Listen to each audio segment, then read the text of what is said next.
My parents gave my sister a car for her 16th birthday. A brand new Honda. For mine, they gave me a bus pass. It builds character, my mom said.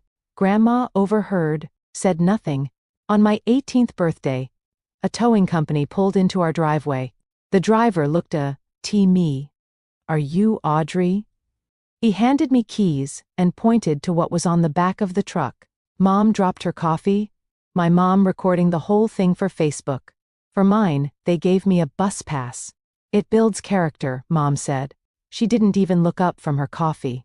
My grandmother was there that day, sitting on the porch, watching Paige scream over the Honda, watching me stand at the edge of the lawn with a paper plate. She overheard, said nothing. For 2 years, she said nothing. Then, on my 18th birthday, a towing company pulled into our driveway. The driver looked at me. Are you Audrey Forsyth? I said yes. He handed me keys and pointed to what was on the back of the truck. My mother dropped her coffee cup. I'm Audrey. I'm 18. The Honda wasn't the first time my parents picked Paige over me. It was just the first time someone was watching. We live in Ridgemont, Ohio, the kind of town where everyone knows which family drives what and whose kid made varsity. Our house is a 3-bedroom on Maple Hill.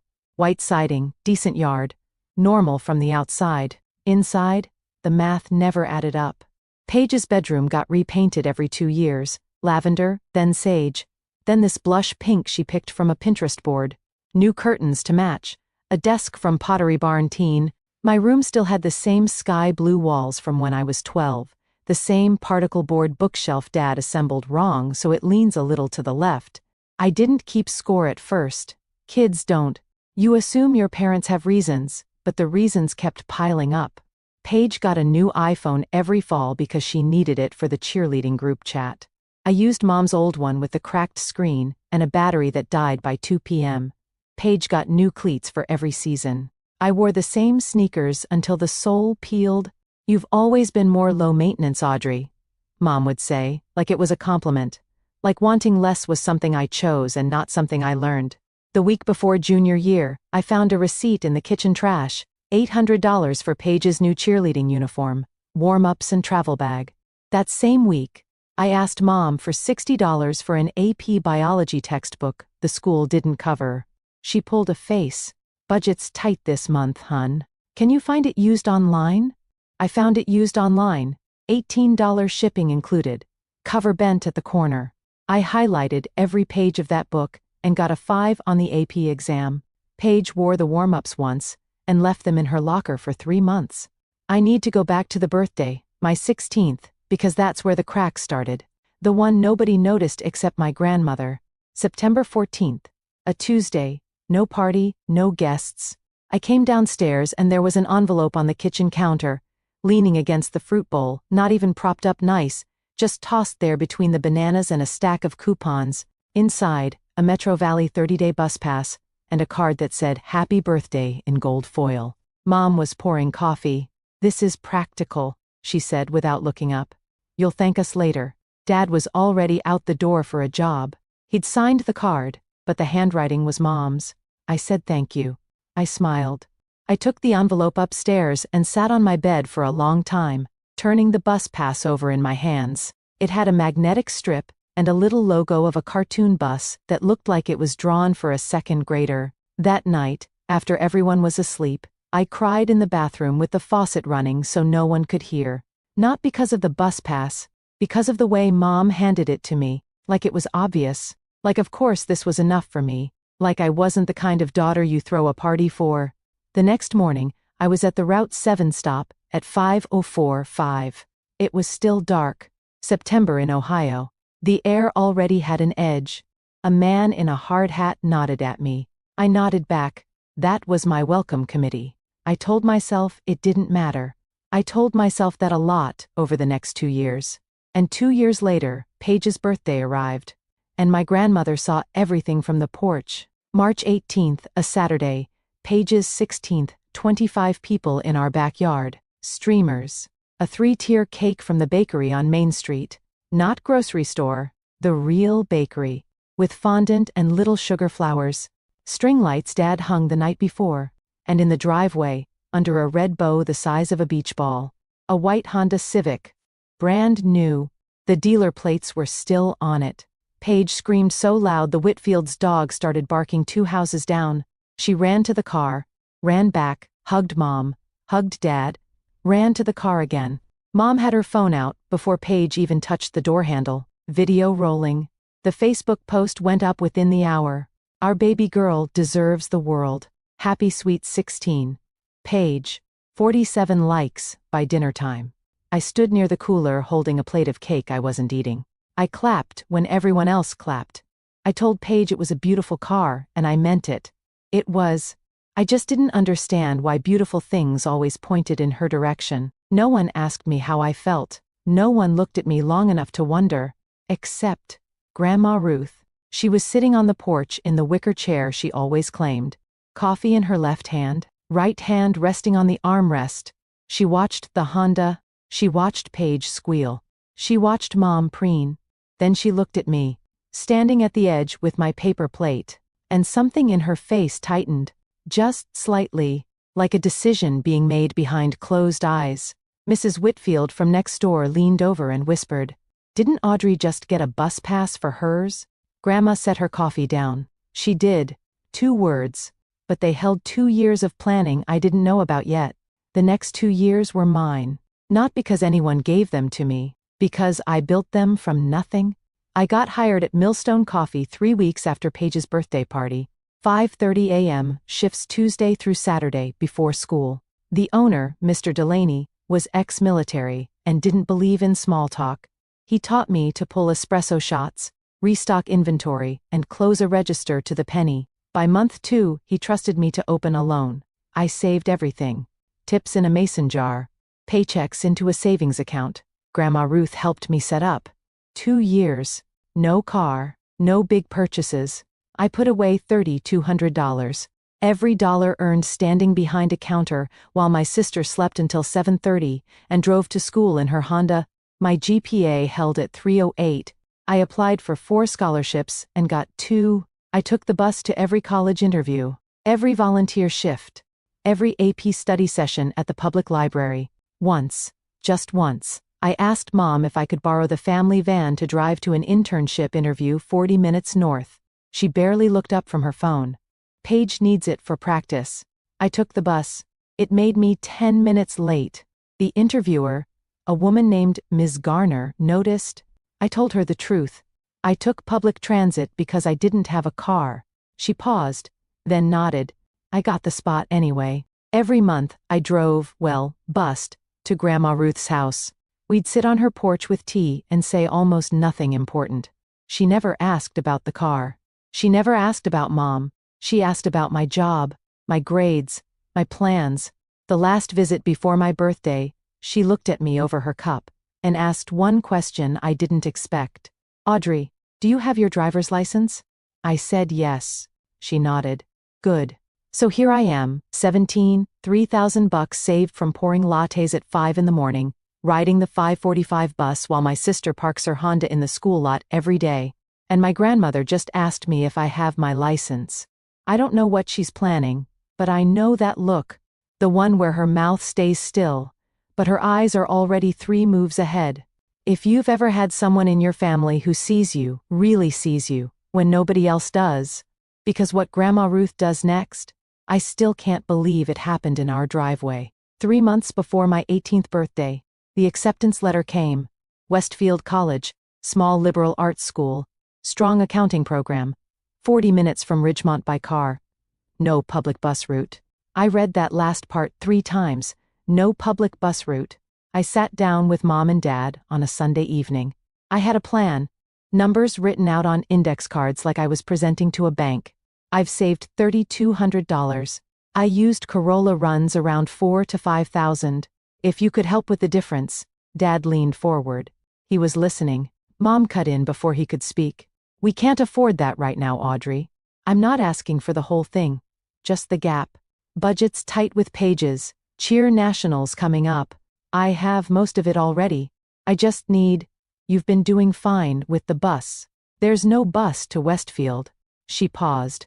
"Just barely. Then figure it out. That's what adults do."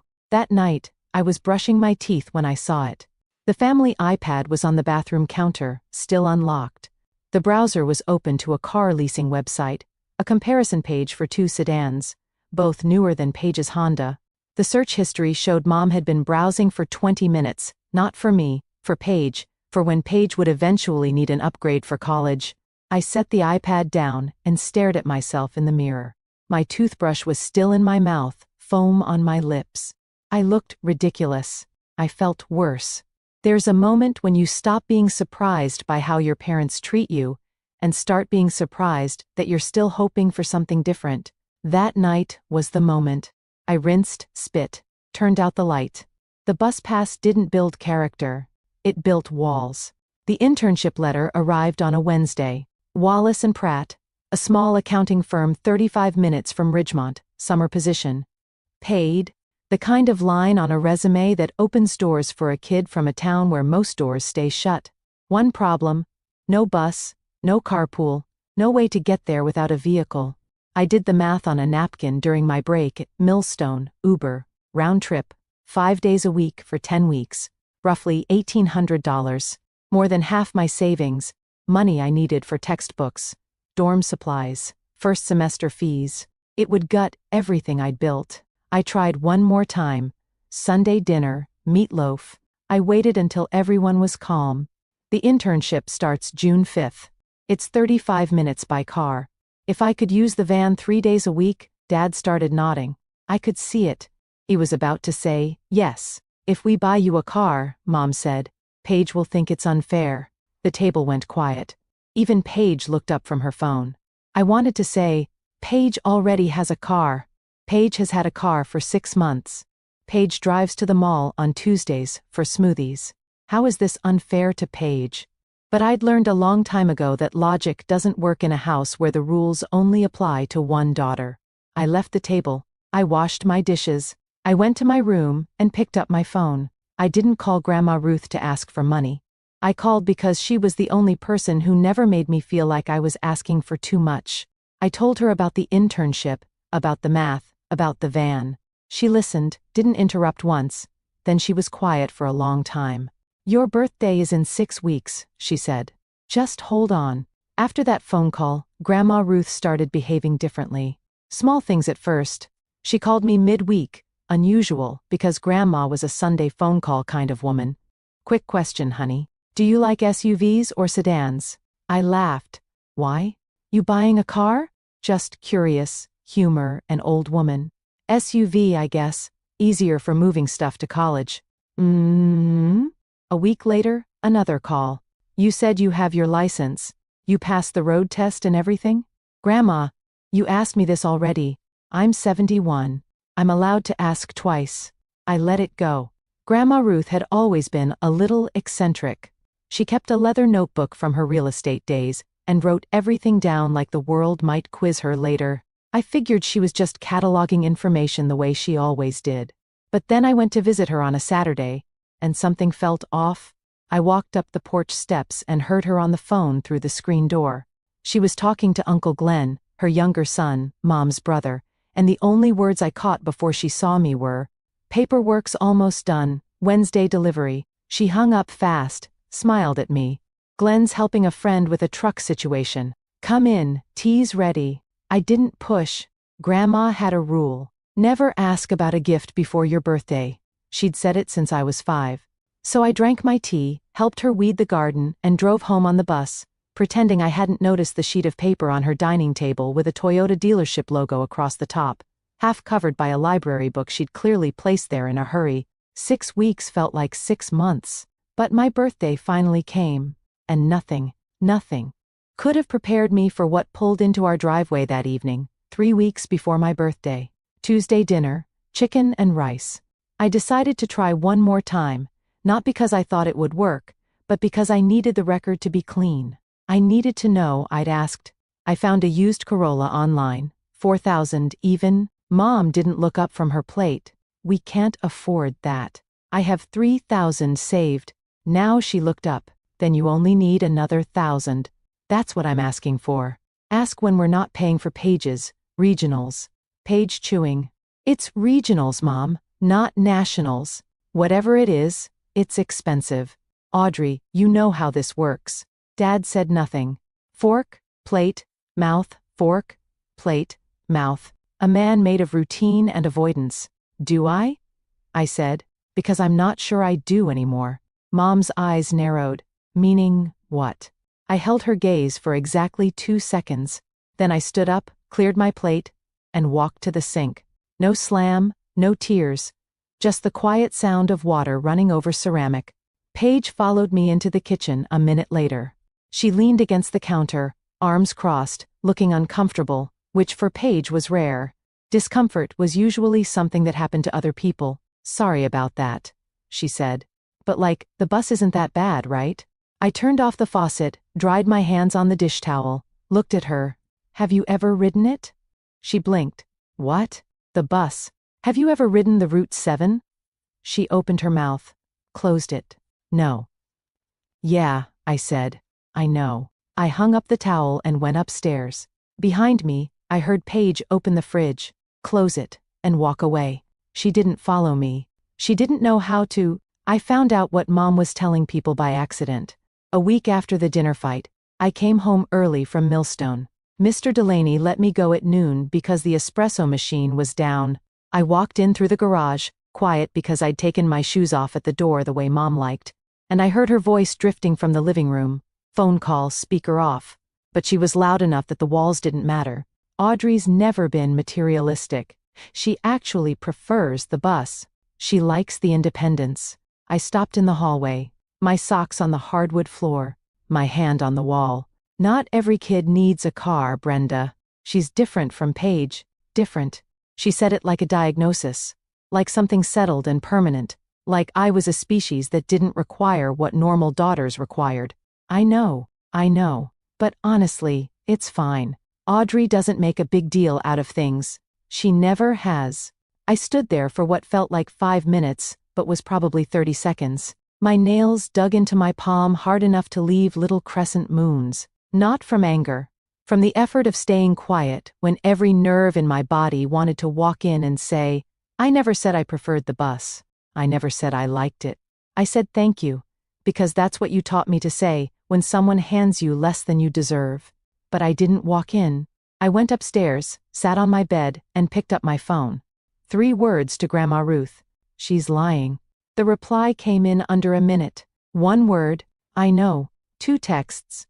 10 characters total. And somehow for the first time in weeks, I felt like the ground under me was solid. Dad found me in the garage that Saturday. I was helping him sort pipe fittings. He's a freelance plumber. Always has a job half finished in some corner of the house. We worked in silence for a while. That was normal. Dad and I communicated best when our hands were busy and our mouths weren't. Then he said it, low, almost under his breath, like the words had been circling for weeks, and finally slipped out. I know it's not fair, kiddo. The car thing. I stopped sorting, looked at him. He was holding a brass elbow joint, turning it in his fingers, not meeting my eyes. So help me, I said. He exhaled. I'll talk to your mom. Something in my chest unlocked. Just a small thing. A latch I hadn't realized I'd been holding shut. Dad knew, and he was going to do something about it. That night, lying in bed, I heard them through the wall. Not yelling. My parents didn't yell. They did something worse. They had conversations where Mom's voice went flat and steady, and Dad's got quieter and quieter, until it disappeared entirely. Don't start this again, Keith. She's fine. She's always been fine. Silence. I'm not going to fight about this. More silence. Good. The next morning, Dad was at the kitchen table before me. He looked up when I came in. His eyes said everything his mouth wouldn't. I tried. I'm sorry. I'm not strong enough. He didn't mention the car. He didn't mention anything. He poured me coffee, the first time he'd ever done that, and went back to his newspaper. I understood something then that took the anger out of me and replaced it with something heavier. My father wasn't cruel. He was just a coward in a house where cowardice was easy. The deadline to confirm my internship was 14 days out. I had to submit proof of reliable transportation, not optional, not flexible. Wallace and Pratt was a 35-minute drive through county roads with no sidewalks and no bus stops. They'd had an intern bike at once. She quit after a week. I sat at my desk with the laptop open. The confirmation form glowed on the screen.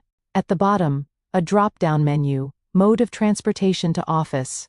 The options were personal vehicle, carpool, and other, please specify. There was no option for, my family has 2 cars, and neither one is available to me. I hovered over decline offer, my savings, $3,200, an Uber budget for 10 weeks, $1,800 minimum. That left $1,400 for an entire freshman year of textbooks, supplies, and whatever else came up. It wasn't enough. Declining was the smart move, the safe move, the Audrey move. My thumb was on the trackpad when my phone buzzed. Grandma Ruth. Not a text, a call.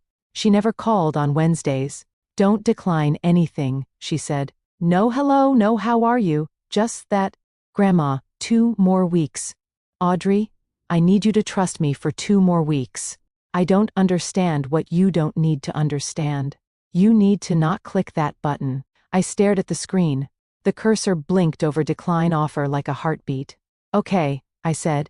2 weeks. Good girl. Now go study for something. She hung up. No explanation, no hints.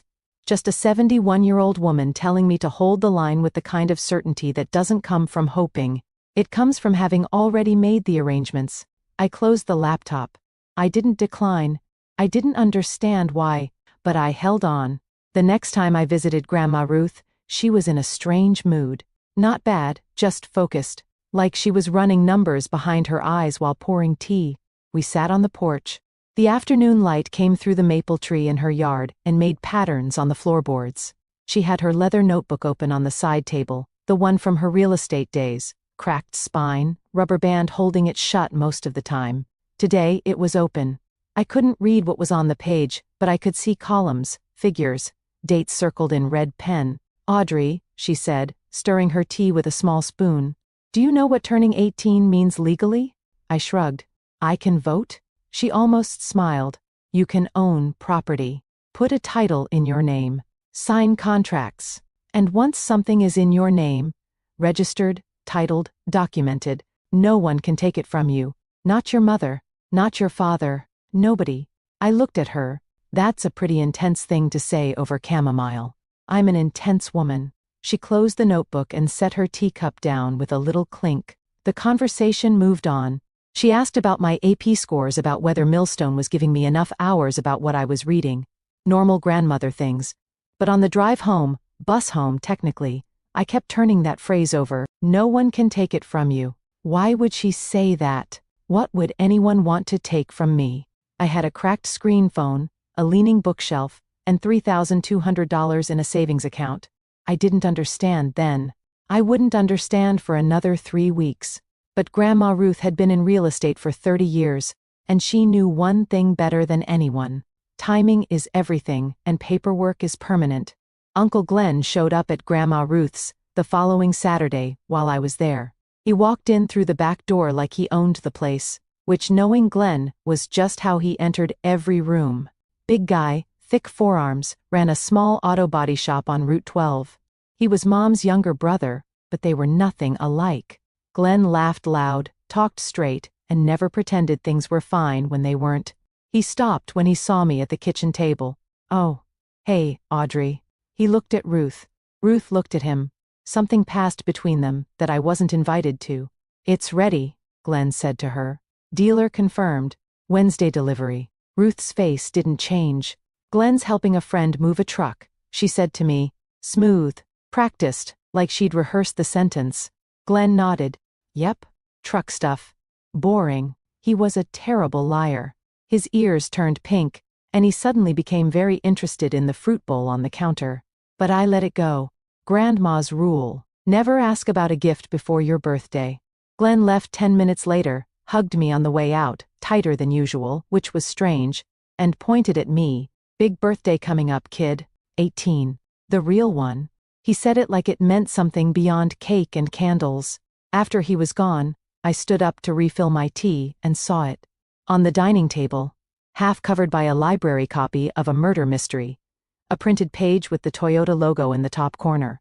Bold text, a VIN number. A price figure that I only caught 3 digits of before Ruth swept the book over it completely. "You reading mysteries now, Grandma?" "Always have been," she said, and smiled in a way that told me absolutely nothing and everything at once. 1 week before my 18th birthday, I came downstairs on a Monday morning, and the kitchen looked exactly the way it always looked. No lists on the fridge, no party supply bags on the counter, no group text popping off on Mom's phone about decorations or guest lists. I thought about Paige's 16th. Mom had started planning 3 weeks out. She'd made a shared Google Doc with Dad, a Google Doc for a birthday party, with a seating chart, a catering list, and a column labeled Photo Ops. She'd ordered custom napkins. For my birthday, there was nothing. No doc, no napkins, no mention. On Wednesday, I tested the water. "Are we doing anything for my birthday?" Mom was unloading the dishwasher. She paused, just long enough to signal she'd forgotten, and was now performing remembering. "Of course we'll do dinner, family dinner, Saturday night, family dinner." Translation: whatever Mom felt like cooking, a grocery store cake from the Kroger bakery, and a card with $50 that Dad would sign in the car on the way home from a job. "Sounds great," I said, because what else was there to say? I went upstairs, sat on my bed, looked at the ceiling. The cracks up there had been the same since I was 14. A little web spreading from the corner where the roof leaked one winter, and nobody fixed it. Paige's ceiling had been replastered last spring. I didn't cry. I'd graduated from crying about birthdays somewhere around 17. I just lay there and breathed, and thought about the Route 7 bus, and Grandma's notebook, and Uncle Glenn's pink ears, and the Toyota logo half hidden under a murder mystery. I didn't know what was coming, but I knew Grandma Ruth wasn't planning nothing, and that was more than anyone else in this house had ever given me. September 14th, my 18th birthday. I woke up at 6 to 12, body clock from 2 years of millstone shifts. No alarm needed, no alarm set. The house was quiet. Paige's door was closed. I could hear the shower running, Dad getting ready for a Saturday call-out. A pipe burst in some development on the east side. I went downstairs. The kitchen smelled like coffee, and nothing else. No pancakes, no special anything. Just Tuesday morning energy on the most important birthday of my life. Dad came through in his work boots. "Happy birthday, kiddo." He handed me an envelope. White, no decoration. Inside, a card with a stock photo of balloons and a $50 bill. "Thanks, Dad." He squeezed my shoulder. "Dinner tonight. Your mom's got it covered." Then he was out the door, truck rumbling down the driveway before I'd finished reading the card. His handwriting this time, at least. "Proud of you, Odd, Dad." 5 words. The most emotional sentence Keith Forsyth had ever committed to paper. Mom came down 20 minutes later, hair in a clip, robe on, coffee in hand. "Happy birthday, sweetheart. Big 18. She said it the way you say Happy Friday to a CO worker, pleasant, forgettable. Already moving on to the next thought. Paige appeared at 9:30, still in pajamas. "Happy birthday, sis." She hugged me, quick, one-armed, genuine enough. Then she grabbed her keys off the hook and headed for the driveway. The Honda started. She was gone. I stood in the kitchen, holding a $50 bill, and a card, and a mug of coffee that was already cold. $50. I earned more than that in 2 shifts at Millstone. But the money wasn't the point. It was never about the money. It was about what the money said without saying it. By 5 o'clock, the house smelled like lasagna. Mom's recipe, heavy on the ricotta. Light on the thought that maybe the birthday girl would have preferred something else. I'd never been asked what I wanted for my birthday dinner. Paige always got to choose. Paige always chose steak. The grocery store cake sat on the counter. White frosting, blue script, Happy 18th Audrey. Close enough. The doorbell rang at 5:15. I opened it, expecting Grandma Ruth. I got Grandma Ruth, Uncle Glenn, Aunt Brenda with her husband Tom, and Mrs. Whitfield from next door. The one who'd made the bus pass comment at Paige's party 2 years ago. Grandma was wearing her good blouse, the emerald one she saved for church and funerals. Her hair was set. "Grandma, you look, it's your 18th, she said, stepping past me. "That's worth looking nice for." Behind me, Mom appeared from the kitchen, dish towel over her shoulder, face cycling through surprise, confusion, and something close to alarm in about 2 seconds flat. "Mother," I said, "family dinner." "This is family," Ruth gestured at Glenn and Brenda, and Mrs. Whitfield brought pie. Mrs. Whitfield held up an apple pie and smiled in a way that suggested she knew exactly what was happening and had shown up on purpose. Mom looked at Dad, who had just walked in from his job, still in work boots. He shrugged. What was he going to do? Turn people away? "I'll get more chairs," he said. Extra plates came out. The dining table was extended with the leaf that hadn't been used since Thanksgiving. Glenn cracked a joke about the lasagna. Brenda complimented the cake. Everything felt normal on the surface, but I watched Grandma Ruth sit down at the head of the table, and I noticed she hadn't brought a gift bag, she hadn't brought a card. She'd brought witnesses. Dinner moved the way dinners do when there are too many people at a table designed for 5. Elbows bumped, serving spoons clinked. Glenn told a story about a customer who tried to pay for bodywork with lottery tickets. Everyone laughed except Mom, who was watching Ruth the way a deer watches headlights. Aunt Brenda, bless her, didn't read the room, or maybe she read it perfectly. "So, Audrey," she wiped her mouth with a napkin. "Big 18, what did you get?" The table went quiet, not dramatically, just enough. The kind of quiet that happens when everyone suddenly becomes very interested in their lasagna. I looked at my plate. "The dinner is my gift." Brenda tilted her head. "That's it." Mom jumped in. "We're keeping it simple this year. Audrey's never been about big gifts, she's very low maintenance. But Paige got a car for her 16th, Brenda said. She wasn't being mean, she was being honest. Which in this family amounted to the same thing. Mom's jaw tightened. That was different. Paige needed it for her activities. And Audrey doesn't have activities? Audrey has a job, and the bus. Grandma Ruth hadn't spoken since the salad course. She sat at the head of the table with her tea. She never drank at dinner, and let the silence work. Paige shifted in her chair. "I mean, Audrey's fine with the bus," she told me. The words hung in the air like a wrong note in a hymn. I set my fork down, looked directly at my sister. "I never said that." 5 words. No anger in them, no volume, just correction. Paige's mouth opened slightly. Mom's hand went to her water glass but didn't pick it up. Dad stared at a fixed point on the wall behind my head. Everyone at that table heard it, and no one could unhear it. Mom recovered fast, she always did. Her specialty was turning accountability into accusation in under 3 seconds. "So now I'm a terrible mother, on your birthday?" "Nobody said that, Diane." Dad's voice, quiet, almost invisible. "You're all sitting here judging me at my own table." "I'm sitting here eating lasagna," Glenn said. "But go on." Mom ignored him. She turned to me, eyes wet in that specific way that meant tears were being assembled for deployment, not actually felt. "I gave you everything you needed, Audrey. A roof, food, school supplies. What more do you want from me?" I didn't flinch. I didn't raise my voice. I'd had 2 years on the Route 7 bus to practice being steady. I wanted to be treated the same. "Life isn't always equal." "No," I said. "It's not. But it should be fair." Something in the room shifted. Brenda set her fork down. Tom looked at his wife. Mrs. Whitfield reached for her pie, like she needed something to hold. Keith was still staring at the wall, but his hand was flat on the table. The posture of a man who knows the next sentence is going to be important and can't decide which side to be on. Grandma Ruth set her teacup in its saucer. The clink was small, but it cut through the room like a bell. "You're right, Diane," she said. "Life isn't equal."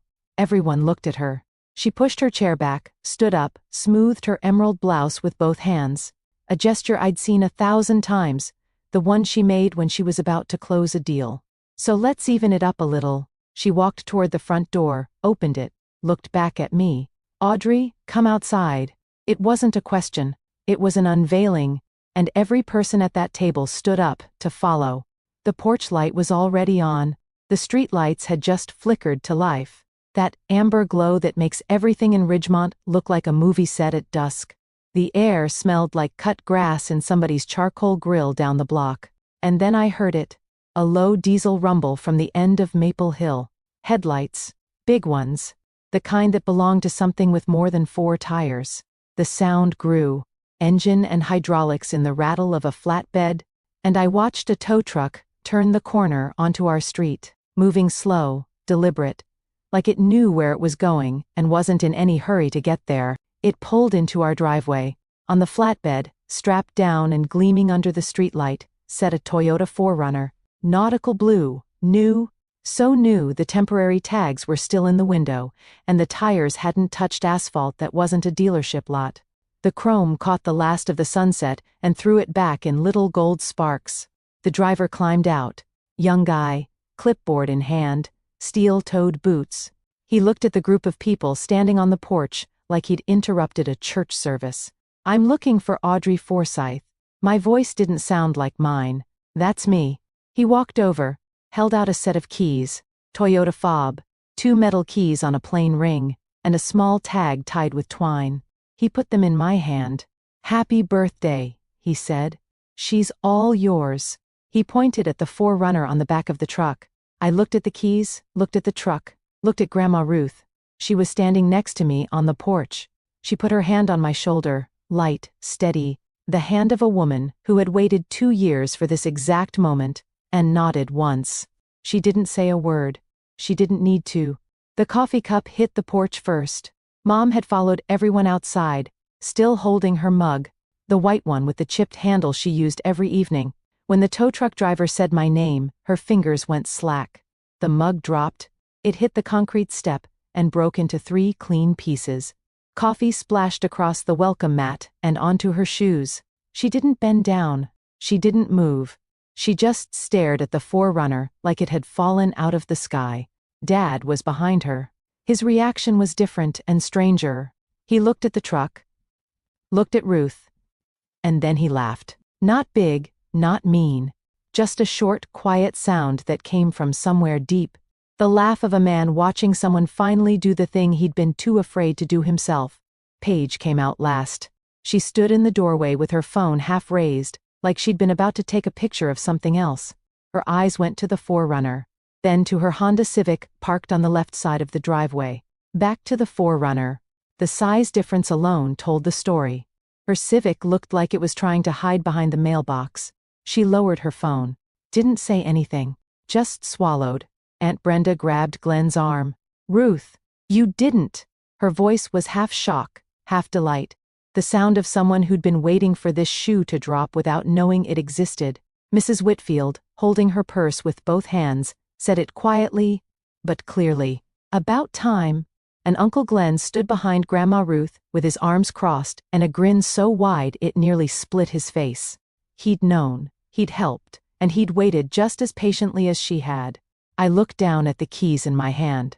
There was a tag tied with twine, Grandma's handwriting, small, careful letters. "You were always worth it, Grandma." It took Mom about 45 seconds to switch from shock to damage control. I'd seen the transition before. The way her spine straightened, her chin lifted, and her voice found that specific register between indignation and authority, the one that usually made everyone in the house fall in line. She stepped forward, broken coffee cup still at her feet. "Mother, this is too much. We need to talk about this." Grandma Ruth didn't move. "There's nothing to talk about. You can't just buy my daughter a car without consulting me. She's 18. The title is in her name." That stopped Mom mid-sentence. Her mouth was open, but the words stalled somewhere in her throat. Title, name, legal. The language of things that can't be undone with a phone call or a guilt trip. "You can't just," Mom tried again. "I can, and I did." Ruth's voice was level. No venom, no triumph, just fact.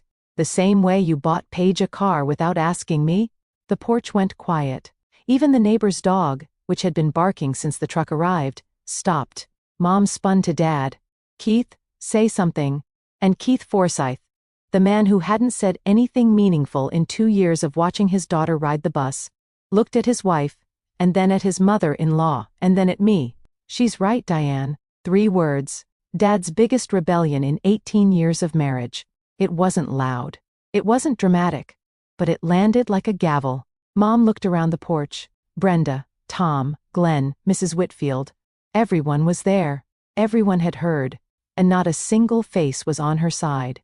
She picked up the broken pieces of her coffee cup, one by one, very carefully. Walked inside.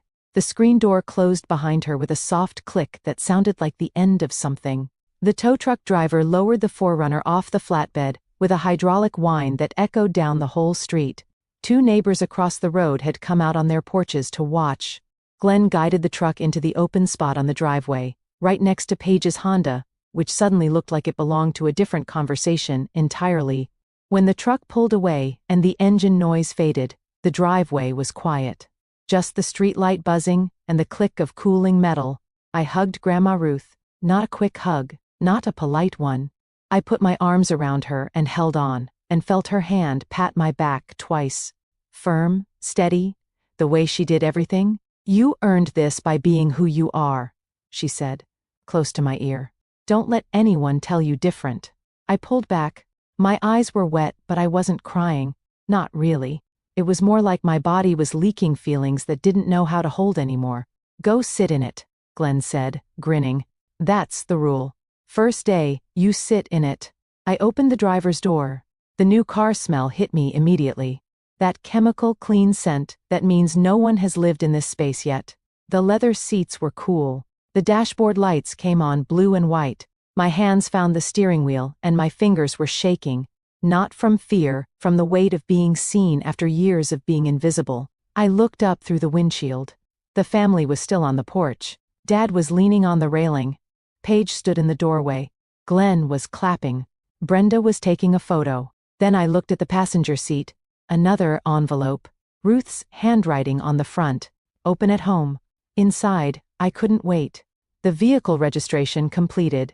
6 months of insurance, prepaid. And a small note. The name and address of Wallace and Pratt. Below it, in Grandma's careful script, Monday, 8 a.m. Don't be late. I'm sitting in a brand new 4Runner with my name on the title, and my grandmother's handwriting is telling me not to be late for the internship I almost gave up. 2 hours ago, I thought my birthday dinner was going to be grocery store cake and Mom's lasagna. And now I'm shaking behind a steering wheel that belongs to me. If your grandmother or anyone in your life ever changed everything with one move they'd been planning in silence, tell me about it in the comments. I read every single one, because I'm still shaking, and the story isn't over yet. The next morning, Mom was waiting in the kitchen. She was sitting at the table with both hands wrapped around a new mug. She'd already replaced the broken one, which told me everything about how she processed loss. And she had the face on, the one that said, "I've been up since 5 rehearsing this conversation, and you're going to hear every word. We need to talk about this car, Audrey." I poured my coffee, took my time with the cream, sat down across from her. "Okay, your grandmother is overstepping. She's trying to make me look bad in front of the family." "She's not making you look anything, Mom. She's just doing what you didn't." Mom flinched. Small, but there. A crack in the performance. "That's not fair. You gave Paige a car and me a bus pass. That happened. I'm not angry about it, but I'm done pretending it was equal. I tried my best with what we had. I know you believe that." Her eyes went red, not the manufactured red from the dinner table. Actual red, actual tears forming at the edges. It hit differently than I expected. I didn't enjoy it. "So what now?" She said, "You hate me?" "No, I love you. But I'm keeping the car, and I'm driving to my internship on Monday, and I'm not going to apologize for Grandma seeing what you didn't want anyone to see." She sat with that. The kitchen clock ticked. The refrigerator hummed. Somewhere outside, a lawnmower started up. Mr. Whitfield. Always mowing on Sundays. Mom wiped her eyes with the back of her hand, stood up, put her mug in the sink. "I need some time," she said. "Take it," I said. "I'm not going anywhere." She left the kitchen. I sat there with my coffee and waited for my hands to stop shaking. They didn't for a long time.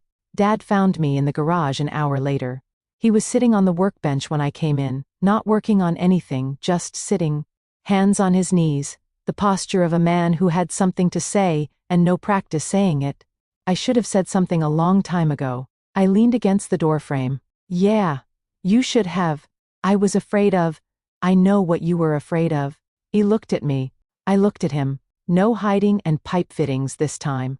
No task to absorb the silence. "But Dad, being quiet isn't the same as being neutral. It's picking a side. You picked hers. Every time." He didn't argue, didn't deflect, didn't say it's complicated or you don't understand marriage. He just sat there and took it, which was both the bravest and saddest thing I'd seen him do in 18 years. "You're right," he said. 2 words. The second time in 2004 hours, he'd said them about me. A new personal record. "I'm proud of you," he added. "For what that's worth." I let that hang for a second. Weighed it. Decided to be honest. "It's worth something, but it would have been worth more 2 years ago." He nodded, swallowed hard. His eyes were dry, but his jaw was working. That thing men of his generation do instead of crying, the muscles flexing, the throat tight, the emotion pushed down into the body so it won't leak out the face. We stood in the garage for a while. Didn't hug, didn't need to. The air between us was different now. Not warm exactly, but cleared. Like after a storm when the pressure drops, and you can finally breathe without your ears popping. "Need help checking the tire pressure on that 4Runner?" he said finally. "Yeah," I said. "I do." Paige knocked on my door that night. Soft knock. 2 taps. A pause. Then a third. The knock of someone who isn't sure she's welcome. "Come in." She sat on the edge of my bed. She was wearing her cheerleading hoodie and no makeup, which meant she was operating without armor. "A rare sight. I didn't know it was that bad," she said. "Like, I knew things weren't equal, but I didn't know you were almost giving up your internship. I didn't know about the van. I didn't." She stopped, swallowed. I was at my desk, half turned in the chair. "You didn't think about it, because you didn't have to." "Yeah." Her voice cracked. "That's the worst part. I could have been cruel. I had enough material for a monologue that would have sent her into a spiral. But cruelty was Mom's tool, not mine. And Paige wasn't the villain in this story. She was the byproduct of one. "It's not your fault you got a car," I said. "It's just that nobody thought to ask why I didn't." She wiped her nose with her sleeve. "I ride past the Route 7 stop every morning. I see the people waiting. I never once thought about you standing there. I know. Silence. The kind that isn't empty. It's full of all the things 2 sisters should have said years ago and didn't. Your 4Runner is really nice, by the way." She tried a smile. Small, but real. I matched it. "It is, isn't it?" She laughed. Short, wet, relieved. Then she said something I didn't expect. "Can you teach me how to budget? I spent my whole allowance by Wednesday." I looked at my sister. 16, spoiled, trying, and for the first time in a long time, I saw someone I wanted to know better. "Yeah," I said. "I can." In a town like Ridgemont, news doesn't travel. It detonates. By Monday, 3 people at Millstone asked me about the 4Runner before I'd finished my opening shift. Mr. Delaney just raised his eyebrows and said, "Nice wheels," which from him was a standing ovation. Mrs. Whitfield told the story at her Tuesday prayer group. I know because 2 women from that group came into the coffee shop the next day and ordered lattes. They clearly didn't need just to look at me like I was a character from a book they were reading. One of them squeezed my hand across the counter. "Your grandmother is a good woman," she said. I just nodded. Aunt Brenda posted a photo on Facebook, not of the car, of me standing in the driveway, keys in hand, Grandma Ruth beside me. No caption except a single emoji. A heart. She didn't tag Mom. The post got 62 likes and 14 comments. All some variation of "that grandmother is a legend." Mom started getting messages. I know because Paige told me carefully, like she was delivering a weather report on a storm she wasn't sure had passed. "People keep asking her why you didn't get a car before," Paige said. "She's not answering." At work, Mom, she worked the front desk at Ridgemont Elementary. A CO worker stopped her in the hallway. "Your mom bought your daughter a car? That's so sweet. Ruth has always been such a generous woman." Mom had to smile through it. The specific kind of smile that doesn't reach the cheeks. The one you wear when someone compliments the person who just embarrassed you in your own driveway. I didn't post anything, didn't tell anyone. I just drove the 4Runner to work, to the library, to the grocery store. The car was its own announcement. Ridgemont did the rest. I came home late from a trial day at Wallace and Pratt. My internship supervisor wanted me to shadow the bookkeeper for an extra hour, and found Mom sitting at the kitchen table with the lights low, not on her phone, not cooking, just sitting in front of a photo album I hadn't seen since I was a kid. I almost backed out of the room, but she heard my keys. "Sit down," she said. Not a command, a request. Her voice had edges that were normally sharp, but tonight they were worn smooth, like river stones. I sat. The album was open to a page from the 80s. Two girls in a backyard. The older one wore a crisp dress with lace trim. The younger one, smaller, darker hair, sharp eyes, wore a hand-me-down with a stain on the collar. "That's your Aunt Carol," Mom said, pointing to the older girl. "And that's me." I looked. I could see it. The same jaw, the same way her hair fell. "Grandma Ruth didn't play favorites," Mom said. "Not on purpose, but Carol was easier, more agreeable, and I was," she paused, "difficult, loud. I asked for too much. At least, that's what I told myself." She closed the album. Her hands were flat on the cover, pressing down like she was trying to keep something inside. "I didn't realize I was doing it, Audrey. The same thing. To you?" I wanted to say something sharp, something deserved. But looking at her sitting there in the half-dark with a photo of herself as a 10-year-old in a stained shirt, I just couldn't. "I believe you," I said. "But knowing doesn't undo it, Mom. What matters is what you do now." She nodded, didn't promise anything grand, didn't overhaul herself in a single sentence. But the next morning, for the first time in 18 years, she asked me, "How was your internship?" It was a start. I drove to Grandma Ruth's on Saturday. The 4Runner handled the county roads like they were paved in silk.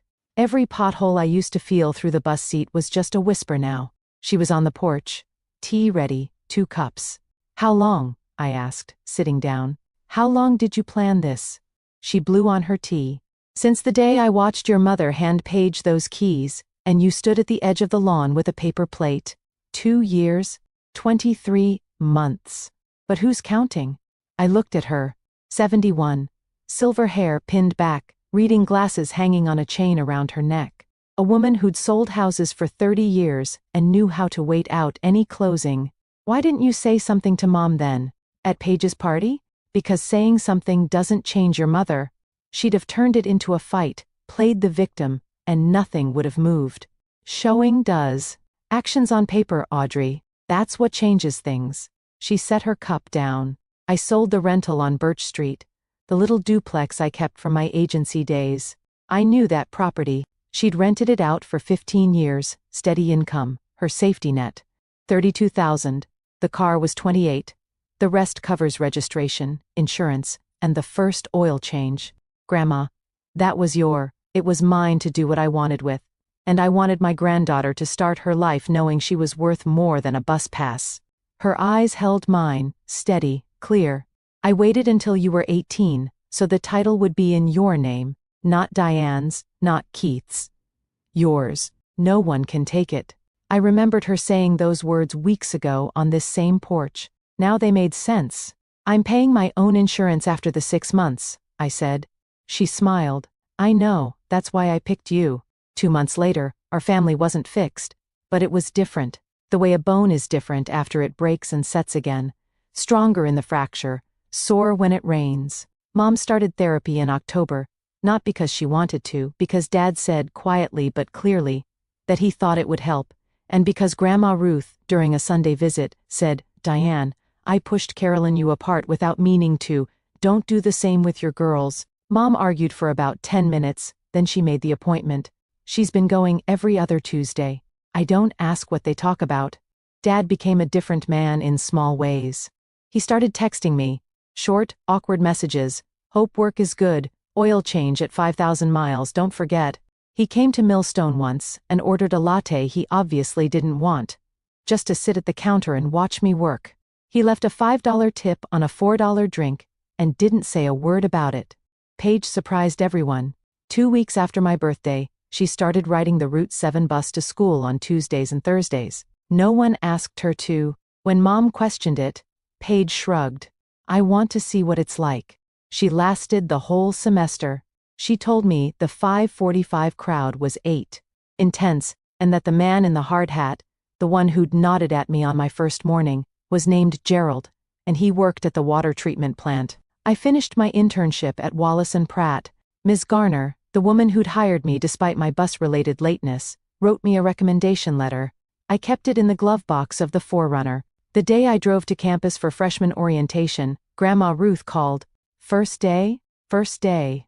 Drive safe, and don't let anyone tell you you don't deserve to be there. There's a stretch of highway between Ridgemont and Westfield, where the road opens up and the cornfields run flat to the horizon on both sides. I drive it every morning now. Windows cracked, radio low, coffee in the cup holder, Millstone blend because Mr. Delaney sends me home with a bag every week and refuses to let me pay. This is the part where most stories wrap things up with a lesson, right? Some neat little sentence you can embroider on a pillow and hang in a hallway. I don't have one of those. What I have is this. I don't hate my parents. I hate the feeling of being invisible in a room full of people who share your last name. I hate the math that says one daughter gets a car and the other gets a bus pass, and both of those decisions are supposed to be love. I hate that my father knew, and my mother justified, and my sister never had to think about it. But I also have this, a grandmother who never once told me I was strong enough to handle it. Because that's what people say when they've decided you don't deserve better. Grandma Ruth never said that. She just waited and planned, and then, on the exact right day, in the exact right way, she showed up. I still have the bus pass. It's in the top drawer of my desk at the dorm next to a pen and a notepad. I don't keep it out of spite. I keep it because it reminds me of who I was at 5:45 in the morning in the dark, waiting for a bus that came every 30 minutes, and a future that wasn't coming at all until I built it myself. The car didn't change me, but it told me something I needed to hear. Someone believed I was worth it before I believed it myself. I talk to my parents every other week now. Phone calls, usually Sunday evenings. Dad asks about my classes. Mom asks about my meals, which is her version of asking about my life without knowing how to ask about my life. It's awkward. It's real. It's better than it was. I have one rule. If Mom starts comparing, if she minimizes, if she says, "You've always been the strong one," like that explains anything, I say, "I love you, but I'm going to hang up now." And I do. No drama, no argument, just the click. She tested it once. 3 weeks into the semester, I called on a Sunday and she said, "Paige is struggling with calculus. I wish you'd been more patient with her when you lived at home. You were always so independent. You didn't. I love you, Mom. I'm going to hang up now." Click. She called back 4 minutes later. "I'm sorry. That wasn't what I meant." "I know, but it's what you said. Let's try again next Sunday." She did, and that call was better. Paige texts me almost every day now. Memes mostly, but sometimes real questions. How do you track expenses? Or, is it weird that I want to get a job? She's 16 and she's waking up. I'm not going to rush it, but I'm not going to pretend the Honda parked in our driveway didn't teach her that things come free, because it did. And unlearning that takes time. And Grandma Ruth. Every Sunday, I drive the 4Runner to her house. We sit on the porch. We drink tea. We don't always talk. Sometimes we just watch the light change through the maple tree and let the silence be full instead of empty. It's the best hour of my week, every week. Last Thursday, I parked the 4Runner in the student lot at Westfield and sat there for a minute before getting out. The sun was hitting the windshield at that angle that turns everything gold. I could see the campus quad through the trees. Students walking, someone throwing a frisbee, a professor carrying a stack of books that was taller than her briefcase. I turned the engine off. The keys hung in the ignition. Toyota fob, 2 metal keys on a plain ring, and a tag tied with twine that I've never removed. Grandma's handwriting. "You were always worth it." Someone asked me last week, a friend in my accounting cohort, "So your grandma bought you a car? She basically saved you?" I thought about that. "No," I said. "She didn't save me. She told me I'd already saved myself." Because here's the thing, the bus pass, the 545 mornings, the cracked phone and the used textbook, and the shifts at Millstone, and the $3,200 I earned one latte at a time, that was me. All of it. I showed up every single day to a life that told me I wasn't worth showing up for, and I showed up anyway. The 4Runner isn't the point of this story. The 4Runner is the receipt, the proof that someone was watching, that someone counted every bus ride, and every missed birthday, and every time my mother said she's fine when I wasn't, and decided that enough was enough. I grabbed my backpack, locked the door. The alarm chirped once, that confident little beep that still makes me smile every time. And I thought about what I'd say if I could go back to that girl standing at the Route 7 stop in the dark at 5:45 on a September morning. I'd say, keep going. Someone sees you, and she's already making the call. If you grew up as the kid who got the bus pass, or the hand-me-down, or the smaller room, or the quiet birthday while your sibling got the parade, I want to tell you something that took me 18 years to learn.